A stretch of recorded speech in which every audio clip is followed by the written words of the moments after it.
আসসালামু আলাইকুম সবাইকে, আশা করি আপনারা সবাই ভালো আছেন। আমাদের জাভা প্রোগ্রামিং এর কোর্সটা চলতেছে এবং আজকে আমরা দেখব হচ্ছে কিভাবে আমরা ইউজারের কাছ থেকে ইনপুট নিতে পারি।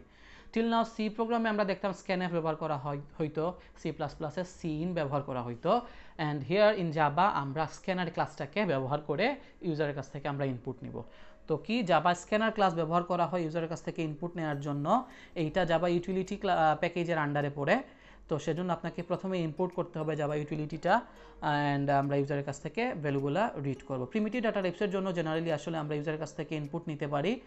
এছাড়াও নন প্রিমিটিভ ডাটা টাইপ যেমন স্ট্রিংয়ের জন্য আমরা ইউজারের কাছ থেকে ইনপুটটা নিতে পারি।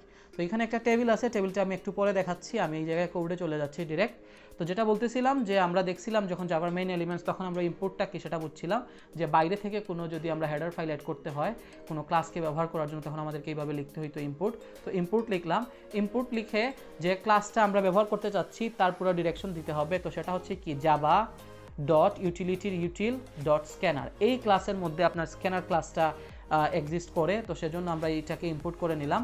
এরপরে তো আমরা জাস্ট আমাদের পাবলিক ক্লাস ইউজার ইনপুট নিলাম, এর মধ্যে আপনার মেইন মেথডটা নিলাম। মেইন মেথডের মধ্যে আপনার এই স্ক্যানার ক্লাসের অবজেক্ট তৈরি করতে হবে। We know how to create the object of a particular class.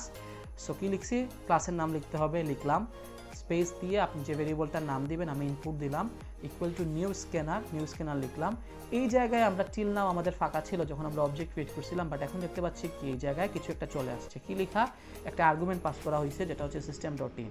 এই সিস্টেম ডট ইন এটা ফিক্সড, এটার মানে হচ্ছে এটা একটা স্ট্যান্ডার্ড ইনপুট স্ট্রিম।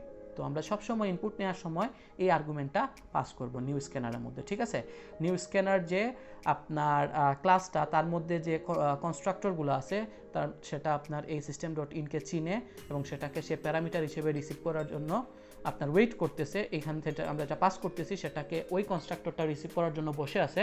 সো আমরা যদি পাস করি সেইটাকে রিসিভ করে আমাদেরকে একটা অবজেক্ট তৈরি করে দিবে। কনস্ট্রাক্টরটা কি একটু সামনেই আমরা গেলে জানতে পারবো। তো আপাতত আমরা জাস্ট জানি যে নিউ স্ক্যানার দিয়ে আমাদের ব্র্যাকেটের মধ্যে সিস্টেম ডট ইনটা লিখে দিতে হবে। এটা স্ট্যান্ডার্ড ইনপুট স্ট্রিমের জন্য এটা করতেই হবে। করার সাথে সাথেই আমাদের কি হইলো, আমাদের অবজেক্টটা ক্রিয়েট হয়ে গেছে ইনপুটের জন্য।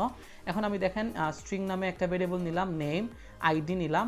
এখন আমি ইউজারকে বলতেছি যে প্রিন্ট স্টেটমেন্ট দিয়ে ইন্টার ইউর নেম, তোমার নামটা লিখো। নিয়ে আমি নেম ইকুয়াল টু, এই যে নেম ভেরিয়েবল ইকুয়াল টু দিয়ে কি একটা লিখে ফেলছি। ইনপুটটা তো বুঝতে পারলাম আমি, ইনপুট কি যে অবজেক্টটা আমি তৈরি করছি সেটা। ডট দিয়ে এই নেক্সট লাইনের মানে কি, এখন আমাদেরকে যাওয়া লাগবে এই টেবিলের মধ্যে। এই টেবিলের মধ্যে আমি আসলে কোন টাইপের ডাটার জন্য আপনি ইনপুট নিতে চাচ্ছেন সেটার জন্য কি মেথডটা আপনাকে ব্যবহার করতে হবে সেটা করসপন্ডিং লিখে দিছি। যদি আপনার ইনপুট ডাটা টাইপ হয়, ইন্টিজার যদি হয় ডাটা, তাইলে আপনাকে লিখতে হবে নেক্সট ইন্ট, ফ্লট হইলে নেক্সট ফ্লট, ডাবল হইলে নেক্সট ডাবল, বাইট হইলে নেক্সট বাইট, বুলিয়ান হইলে নেক্সট বুলিয়ান, লং হইলে নেক্সট লং এবং শর্ট হইলে নেক্সট শর্ট। এই সবগুলোর জন্যই যেভাবে আপনার দেওয়া আছে সেভাবেই আপনি লিখবেন। কিন্তু স্ট্রিংয়ের জন্য আপনি লিখবেন কি নেক্সট লাইন, ঠিক আছে। স্ট্রিং হচ্ছে একটা নন প্রিমিটিভ ডাটা টাইপ। আমরা ডাটা টাইপ নিয়ে যখন পড়বো তখন প্রিমিটিভ নন প্রিমিটিভ কি সেটা বুঝতে পারবো। এখন জাস্ট বুঝি যে স্ট্রিংয়ের জন্য আমাদেরকে লিখতে হবে নেক্সট লাইন। এই মেথডটা কল করলেই আমাদের কনসোলের মধ্যে পপ আপ করবে যে ইউজারের কাছ থেকে সে ইনপুট নেওয়ার জন্য রেডি হয়ে যাবে, ঠিক আছে। তো আমরা কি করছি, এই জায়গায় দেখেন নেম ইকুয়াল টু লিখছি ইনপুট ডট নেক্সট লাইন। তো name equal to input dot next line দেওয়ার সাথে সাথেই কি হবে, আপনি যখন প্রোগ্রাম রান করবেন ইন্টারভিউ নেম দিয়ে কার্সারটা পপ আপ করতে থাকবে। আপনি যতক্ষণ না আপনার নামটা লিখতেছেন ততক্ষণ সে পপ আপ করতে থাকবে। নাম লিখে ইন্টার দেওয়ার সাথে সাথেই পরের লাইনে গিয়ে এক্সিকিউট হবে ইন্টারিওর আইডি। তো যখন আপনি আপনার আইডিটা দিয়ে দিবেন তখন আপনার এই জায়গায় আসবে, এসে কি বলবে ইনপুট ডট নেক্সট ইন। কেন নেক্সট ইন, বিকজ আইডির টাইপটা হচ্ছে integer, that's why next in. আমরা জানি কি ইন্টিজারের জন্য নেক্সট ইন। তারপর আপনি আইডি যখন দিয়ে দিবেন তখন এই নেমের মধ্যে আপনার নামটা স্টোর হয়ে যাবে, আইডি এর মধ্যে আইডিটা স্টোর হয়ে যাবে। এরপরের লাইনে আমরা এই জায়গায় প্রিন্ট এলএন দিয়ে কি করলাম, আমরা জাস্ট নাম যেটা স্টোর করলাম এবং আইডি যেটা ইউজারের কাছ থেকে নিলাম দুইটাই জাস্ট প্রিন্ট করে দিলাম। কি লিখছি, নেম দিয়ে একটা হাইফেন, এবং যেহেতু আমি নেমের সাথে কনকেট করতে চাচ্ছি আমার ভেরিয়েবলটাকে, তাই প্লাস দিতে হবে, দিলাম প্লাস।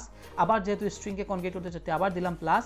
এরপরে আইডি দিয়ে যেহেতু আবার কনকেট করতে চাচ্ছি তাই আবার দিলাম প্লাস।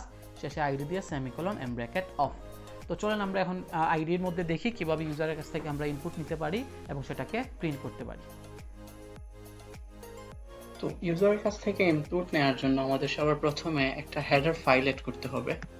তো সেটা এড করার জন্য আমরা যেটা লিখি হচ্ছে সেটা হচ্ছে ইম্পোর্ট, তারপরে যে প্যাকেজটাকে আমরা ইনপুট করব সেটা হচ্ছে জাভা ডট ইউটিলিটি, আপনার যে ক্লাস তার আন্ডারে আপনার হচ্ছে স্ক্যানার, ঠিক আছে। তো সেটাকে আমরা ইনপুট করে নিলাম।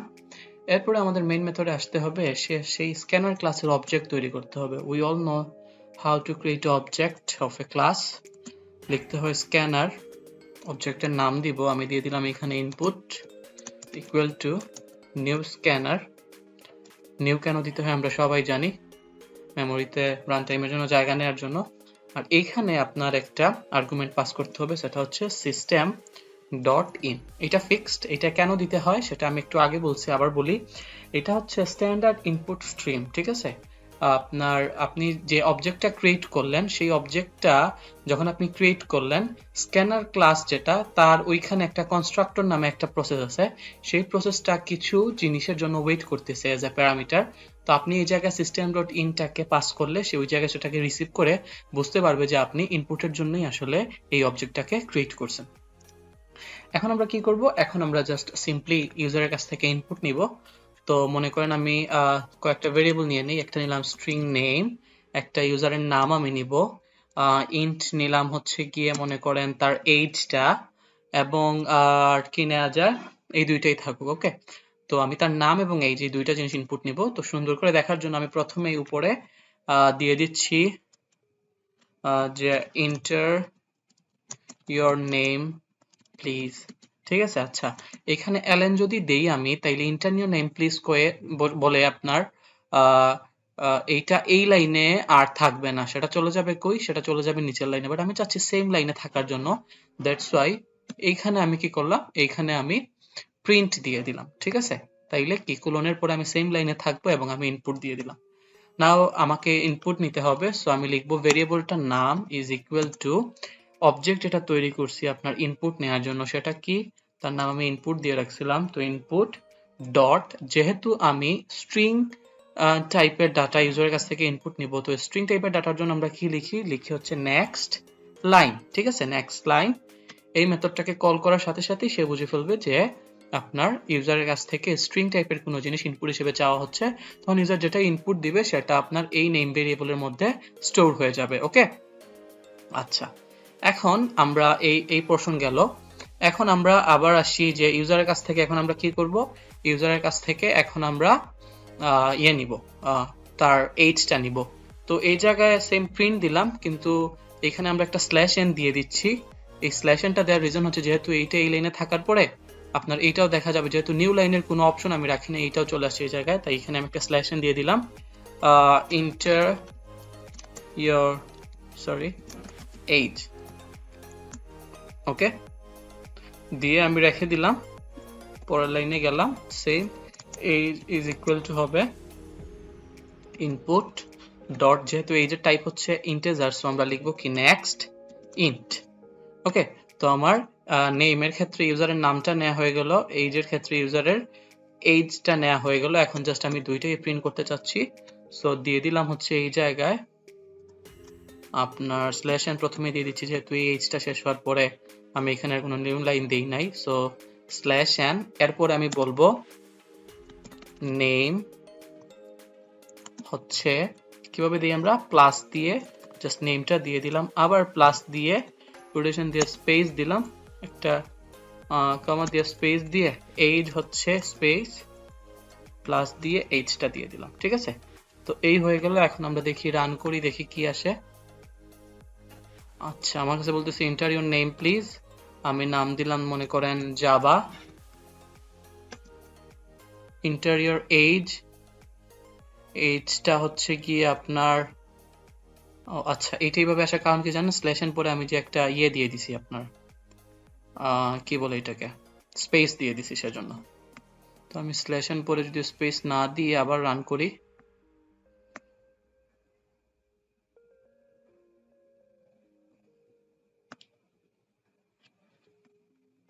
আচ্ছা এটাকে শেষ করে ফেলি। Interior name please, okay, Java দিলাম, ইন্টারিয়র এইজ মনে করেন দিলাম হচ্ছে 35, এরপরে নেম হচ্ছে জাভা, এইজ হচ্ছে 35, এই জায়গায় স্পেসটা চলে আসছে। আচ্ছা, আর একটা জিনিস আমি এখানে মিস্টেক করছি, সেটা হচ্ছে গিয়ে যে যেহেতু এই স্টেটমেন্ট শেষ করে ইউজারের কাছ থেকে আমরা ইনপুট নিচ্ছি, তাই অটোমেটিক পরের স্টেটমেন্টটা আপনার নিচের লাইনেই চলে যাবে, বুঝছেন? সো এখানে আর স্ল্যাশ এন আমাদের না দিলেও আই গেস প্রবলেম নাই। জাস্ট চেক করে নেই আমরা কি হয় অ্যাকচুয়ালি। নেম চাচ্ছে, তো নেম দিলাম হচ্ছে জাভা। হ্যাঁ সেটাই, এখানে আর নিউ লাইন লাগবে না। এর কারণটা আশা করি আপনারা বুঝতেছেন। এর কারণটা হচ্ছে আমি যে পার্সপেক্টিভে আমি এখানে নিউ লাইনটা দিছিলাম সেটা হচ্ছে আমি প্রিন্ট ব্যবহার করতেছি, কিন্তু আমি এই জায়গায় একটু মিস্টেক করে ফেলছিলাম। সেটা হচ্ছে যে যেহেতু স্টেটমেন্টটা শেষ করার পরে আমি ইউজারের কাছ থেকে ইনপুট নিচ্ছি, তাই এই স্টেটমেন্টটা এই জায়গায় শেষ, পরের স্টেটমেন্ট আর এই জায়গায় আসবে না, এটা পরের লাইনে চলে যাবে, যেহেতু আমি ইউজারের কাছে ইনপুট দেওয়ার জন্য ছেড়ে দিছি সেজন্য। ঠিক আছে, তো আমি এখানে আমার স্লেশন লাগলো না, জাস্ট এইটুকুই কাজ হয়ে গেল। নেম নিলাম, এজ নিলাম, পরে নেম এবং এজ দুইটাই আপনার এই ভেরিয়েবল থেকে আপনার প্রিন্ট করে দিলাম। আশা করি আপনারা ইউজারের কাছ থেকে ইনপুট নিতে পারবেন এখন এবং সুন্দর সুন্দর প্রোগ্রামও করতে পারবেন। সবাই ভালো থাকবেন, সুস্থ থাকবেন। আল্লাহ হাফিজ, আসসালামু আলাইকুম।